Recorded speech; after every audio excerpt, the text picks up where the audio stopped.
happy World Pyramid Day. And so we've got the Great Pyramid of Giza, and it is World Pyramid Day on March 25th. And so we are going to be putting that together today to celebrate. And this is really cool. There's lots of different aspects all about this. The Great Pyramids now, they kind of are more in ruin. But how it used to look is it had this wonderful limestone on that really looked white compared to the tan sand color that we have today. And so this is kind of a callback to ancient Egypt. Very cool. We even have on the back, so I believe this is like an architecture 18 plus set, and it's got wonderful pictures. I bet that the manual inside will have cool pictures that I'll show you as well. But I am very excited to put this together and show you guys all that the Great Pyramid of Giza has to offer. So, gonna put it together and then I'll show you guys.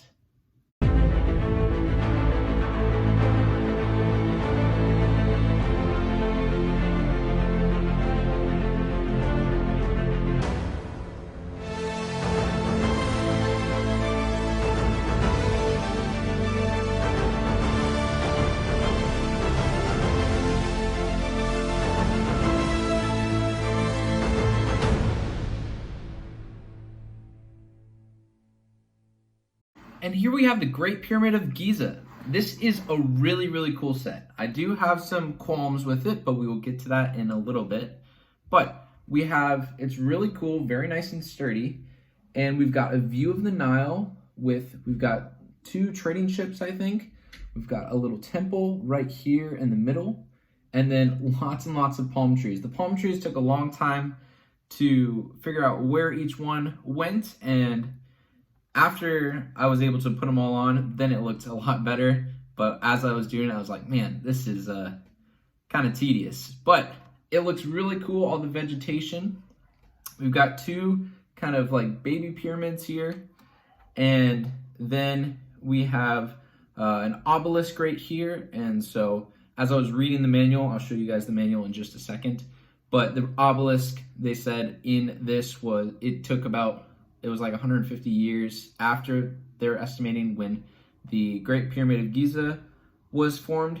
And so mentioning the manual, let's take a look at it. So I'm going to change perspectives and then I will show you the manual.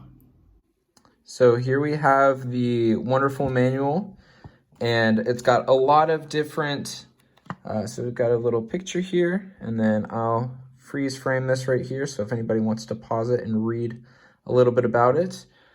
And talking about the designer, and so one of the designers, I'll freeze frame it as well, right here, where he was fascinated with the pyramid, and so that is why he really wanted to create this and build this. Then we've got a little section right here, so how the pyramid was constructed. There are many theories, so there are lots of different theories on how the pyramid was created. Was it created by aliens? Was it created by this people group, this people group? And so this is really cool to kind of go through. And then it talks about these smaller pyramids. And so these are kind of tombs for the pharaoh's family, who they think this main temple or the main pyramid was for.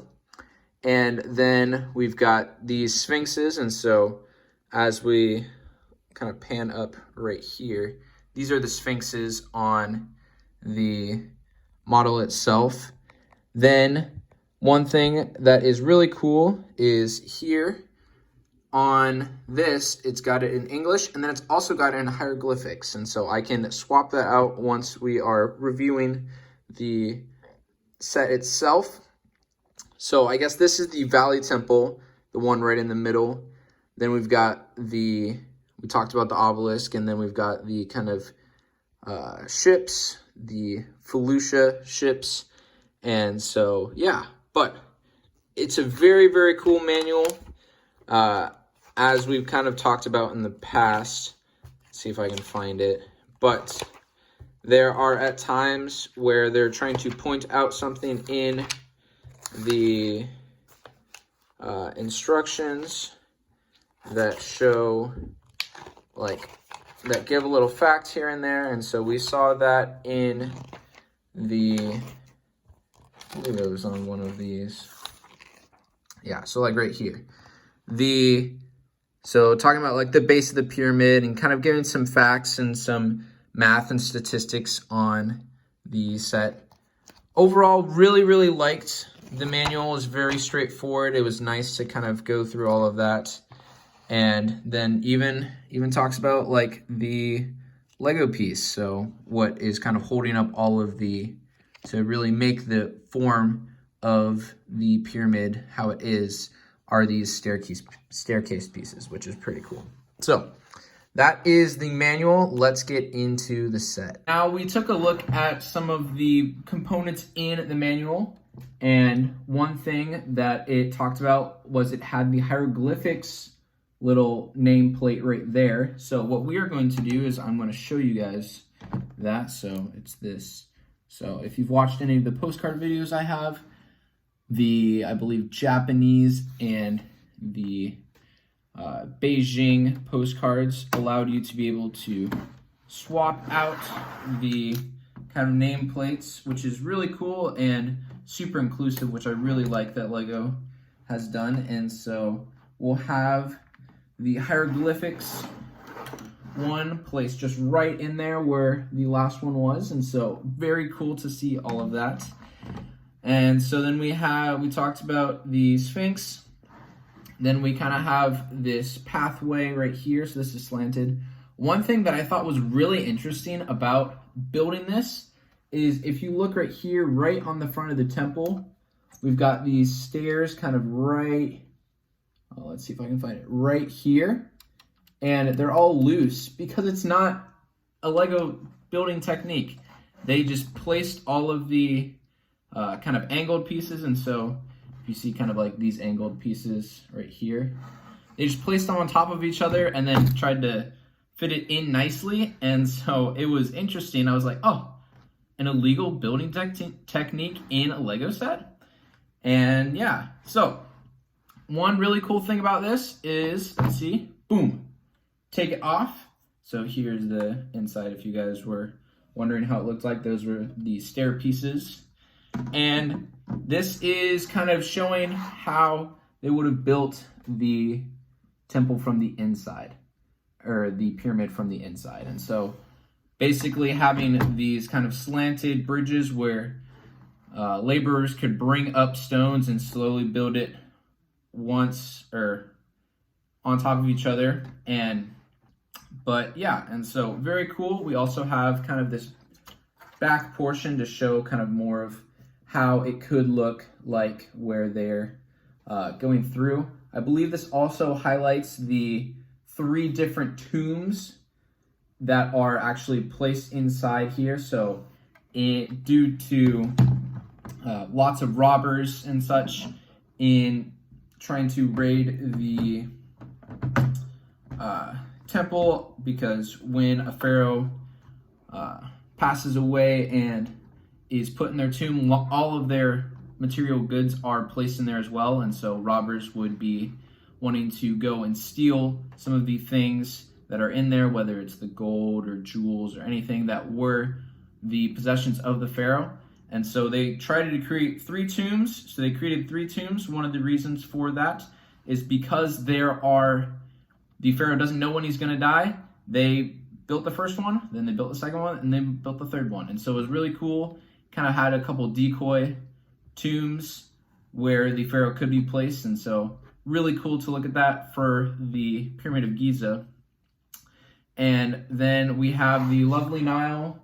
We talked about the palm trees a little bit.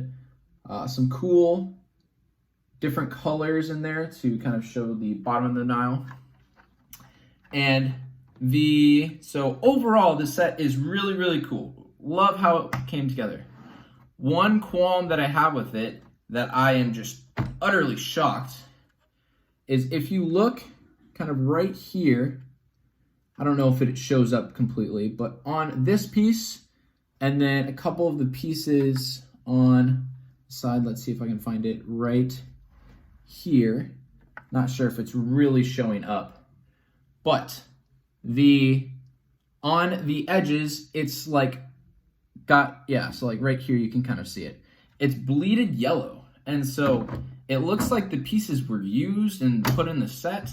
I know that can't be the case because I opened up the set today and opened up all the bags, but I have 3 of these 4 slanted pieces that have yellowing on them, which is not great because when you want to show the Pyramid of Giza with the wonderful limestone and how much it glistens in the Egyptian sun.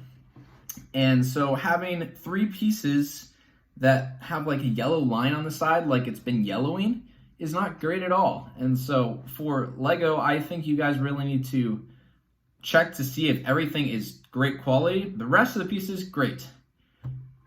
I was missing 1 piece, but I was able to find one that was one of the sales. But for these slanted pieces, Lego, you need to make sure that all of them are of great quality. These were like half yellow. And so I'll probably have to go and find the replacement parts and hope that I don't get another one of these yellow ones where it almost looked like they had the yellow like mold and it did a white one. And so I don't know what that's about, but overall, I really, really like this set. And so besides those pieces, this will be something that goes in my classroom. I think the thing I'm most excited about for this set is that I'm able to share this with my students. And so my 8th grade class, they went through ancient Egypt at the beginning of the year, and very cool to go through all of that. It would have been cool to have this back in August, September, October time.